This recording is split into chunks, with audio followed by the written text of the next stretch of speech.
আসসালামু আলাইকুম, সবাইকে স্বাগত জানাচ্ছি। গতকালকে এশিয়া কাপ নয়, ইনফ্যাক্ট আইসিসি চ্যাম্পিয়ন ট্রফি আয়োজনের উদ্দেশ্যে আইসিসির কাছে মোট যে খরচের তালিকাটা হবে সেটা জমা দিয়েছে পাকিস্তান ক্রিকেট বোর্ড। ইতিমধ্যেই আপনারা জেনে গেছেন যে আসলে এবারের আয়োজক দেশটা হচ্ছে পাকিস্তান। তো সেই অনুসারে ইন্ডিয়া সেখানে পার্টিসিপেট করতে চায়নি। জয়শা এটা মোটামুটি পরিষ্কার করে দিয়েছে। তো এই বিষয়ে তিনি বিভিন্ন প্রস্তাব এনেছেন। তো আইসিসির কাছে মোট আসলে $70 মিলিয়ন খরচের তালিকাটা দিয়েছে, যেখানে কোনো অ্যাডিশনাল টাকার কথা উল্লেখ নেই। এখানে যে খরচটা হবে সেটা $70 মিলিয়ন কথা বলা হয়েছে পাকিস্তান ক্রিকেট বোর্ড কর্তৃক, অর্থাৎ মোট ম্যাচের সংখ্যা হিসেব করে ট্রাভেলিং, ট্যুরস, গ্যালারি প্রত্যেকটা সব মিলিয়ে, হোস্ট গেস্ট সব মিলিয়ে আসলে $70 মিলিয়ন খরচের কথা বলা হয়েছে। কিন্তু জয়শা একটা তকমা লাগিয়ে দিয়েছে।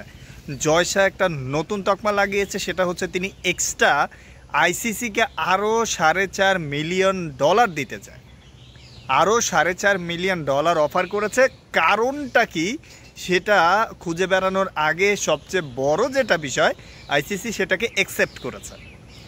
আইসিসির আসলে যে কাউন্সিলটা রয়েছে, ম্যানেজিং ডিপার্টমেন্ট কাউন্সিল বা অর্থ বরাদ্দের যে ডিপার্টমেন্ট রয়েছে, তারা যেমনভাবে পাকিস্তানের $70 মিলিয়ন কোনো রকম না খতিয়ে, হিসেব নিকেশ না করে সরাসরি অ্যাকসেপ্ট করেছে, ঠিক একইভাবে তাদের যে প্রস্তাবনা দেওয়া হয়েছিল তারপরেই জয়শা আসলে যে $4.5 মিলিয়ন প্রস্তাবটা দিয়েছেন, যে তারা উল্টো আইসিসিকে আরও $4.5 মিলিয়ন দিতে রাজি রয়েছে। তাদের মতামত অনুসারে কিছুটা পরিবর্তন আনতে হবে সেক্ষেত্রে আইসিসি চ্যাম্পিয়ন ট্রফির ক্ষেত্রে। এই $4.5 মিলিয়ন আসলে কোথায় খরচ করবেন বলে দেখিয়েছেন জয়শা। এটা ধারণা করা হচ্ছে আসলে দুটো ক্ষেত্রে হতে পারে, যে জয়শার প্রস্তাবনা রয়েছে যে টিম ইন্ডিয়া তখনই অংশগ্রহণ করবে যদি এটা হাইব্রিড মডেলে আসলে এই আয়োজনটা করা হয়। কিন্তু এদিকে পাকিস্তান হাইব্রিড মডেলে যেহেতু সম্পূর্ণরূপে নারাজ, এদিকে $4.5 মিলিয়ন প্রলোভন, এইখানে $4.5 মিলিয়ন প্রলোভনেও অ্যাকসেপ্ট করে নিয়েছে আইসিসি।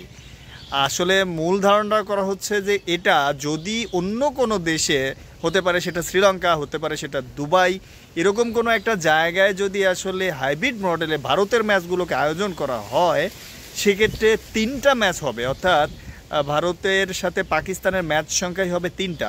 ভারত তো অন্যান্য ম্যাচগুলো খেলবে সেটা আলাদা, কিন্তু ভারত পাকিস্তানের ম্যাচও হবে 3টা। মূলত দুটো জায়গায় এই টাকা খরচ করা হতে পারে। একটা হতে পারে যে সেটা হচ্ছে ওই যে নতুন যে দেশটাকে আসলে করা হবে হাইব্রিড মডেলে ভারতের খেলার জন্য ভেন্যু, সেই জায়গায় খরচ করা হতে পারে। যদিও পাকিস্তান যে $70 মিলিয়ন দিয়েছে, সেখানে আপনার এয়ারলাইন্স খরচ সহ হোটেল বরাদ্দ বা সব কিছু মিলিয়ে $70 মিলিয়ন ইজ এনাফ, এবং এটা আইসিসি খুব ভালোভাবেই সাপোর্ট করেছে। এবং এটাও সত্য যে এই পর্যন্তই আসলে হয়ে যেত।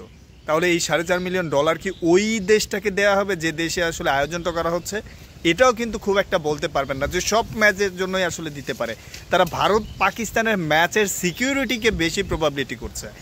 ভারত পাকিস্তানের যে ম্যাচটা যেখানেই হোক না কেন, সেখানে সিকিউরিটির ব্যাপারটা রয়েছে। সেখানে যারা সিকিউরিটির দায়িত্বে থাকবে তাদের ক্ষেত্রে এই টাকাটা আসলে বরাদ্দ হয়েছে কিনা, সেটা অবশ্যই এই মুহূর্তে বড় একটা ইস্যু হয়ে দাঁড়িয়েছে। মূল জায়গাটা হচ্ছে হাইব্রিড মডেলে যদি হয় তাহলে ভারত খেলতে যেতে রাজি হয়েছে, সেক্ষেত্রে পাকিস্তানের প্রস্তাবনাটা নেই। পাকিস্তানের বিভিন্ন প্রস্তাবনা থেকে বলছে, যেমন শাহিদ আফ্রিদি বলেছে আপনারা আসুন দেখুন, ভারতীয়রা পাকিস্তানিদের আতিথেয়তা দেখে মুগ্ধ হয়ে যাবে।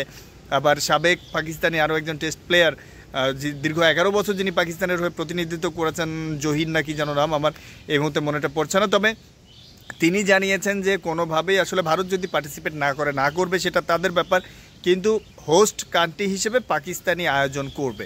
সেটাকে উল্টো একটা প্রলোভন যখন $4.5 মিলিয়ন আইসিসিকে দেওয়া হলো জয়শার পক্ষ থেকে, এটা কিন্তু আবার আইসিসি অ্যাকসেপ্ট করেছে। কি চলছে আসলে মোড়টা, এই $4.5 মিলিয়ন অতিরিক্ত টাকাটা দিয়ে একটা নতুন তকমা লাগিয়ে দিয়েছে আসলে জয়শা, অর্থাৎ আইসিসি সেটাতেও অ্যাকসেপ্ট করেছে। $70 মিলিয়ন যেটা খরচ হবে সেটাও অ্যাকসেপ্ট। আবার ইন্ডিয়ার পক্ষ থেকে আইসিসিকে যে $4.5 মিলিয়ন দেওয়া হয়েছে বা দেওয়ার একটা প্রস্তাবনা নিয়ে আসা হয়েছে, যে যদি প্রয়োজন পড়ে সেটা তারা দিতে রাজি আছে, কিন্তু সেটা যেন হাইব্রিড মডেলে হয়, একটা অংশগ্রহণমূলক আইসিসি টুর্নামেন্ট হয়।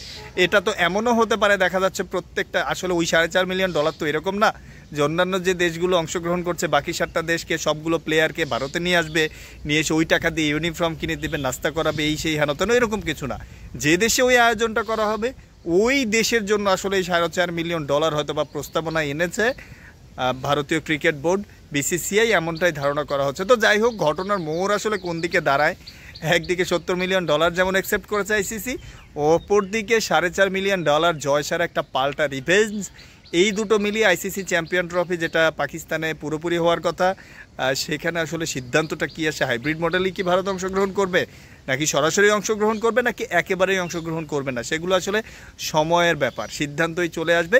আপাতত সবচাইতে বড় যে ইস্যুগুলো সামনে এসেছে, $70 মিলিয়ন পাশাপাশি জয়সার পক্ষ থেকে $4.5 মিলিয়ন আসলে খরচ করার কথা বলা হয়েছে। তারপরেও যেন একটা অংশগ্রহণমূলক আইসিসি চ্যাম্পিয়ন ট্রফি হয় এমন প্রস্তাবনা নিয়ে এসে কী হতে চলেছে দেখতে থাকি আমরা, আপনারাও দেখতে থাকুন, জানার জন্য সঙ্গে থাকুন।